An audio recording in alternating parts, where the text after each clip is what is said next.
இருக்க போறது எலெக்ஷனுக்கு வரதே இன்னும் 2 மாசம் தான் இருக்கு.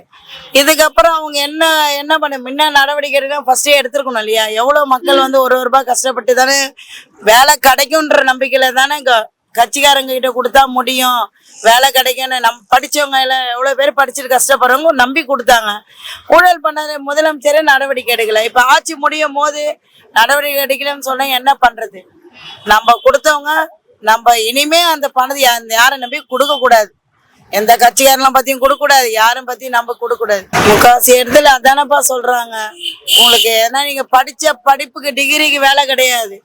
நீ என்ன ஊந்து படிச்சாதான் உனக்கு நல்ல வேலை எல்லாம் சொல்றாங்க. ஆனா படிக்கிற பசங்க ஃபுல்லாவே ஒன்னொன்னு பாத்தீங்கன்னா நிறைய பேர் படிச்சுட்டு ஆட்டோ ஓட்டுதுங்க, சில பேர் வேலை செய்யுதுங்க. ஒரு பையன் மார்க்கெட்ல கூலி தூக்குறான், படிச்ச பையன். ஏன்னா எல்லாருக்கும் வேலை கிடைக்கல.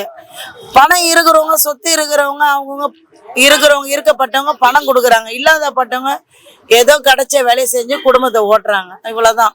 வேலை படிச்சா மட்டும் வேலை கிடைக்குன்னு சொல்றது வந்து என்ன கிடைக்குமான்னு தெரியாது. 100ல ஒருத்தர் கிடைக்கவே கஷ்டமா இருக்கு.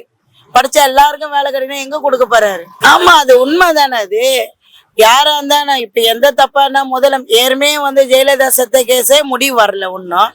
இப்ப அமைச்சர்னா மட்டும் என்ன கேஸ் போடுவேன்? அமைச்சரா இருந்தாலும் யாரா இருந்தாலும் கேஸ் போட்டிருக்கலாம்ல. ஸ்டாலின் பண்ணிருக்கலாமே, ஏன் பண்ணல? அவரு எதிர்க்க அவரு கட்சியில இருக்கனால செய்யலையா என்னன்னு எனக்கு தெரியாது.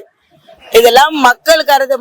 மக்களுக்காகவே நானும் சொல்ற மாதிரி எங்க அம்மா சொன்ன மாதிரி இவரு நான் உங்க அப்பா, நான் என் அப்பான்னு கூப்பிடுறீங்க, எனக்கு பெருமையா இருக்கு, நான் மக்களுக்காகவும் நல்லா செய்வேன்னு சொல்றாரு.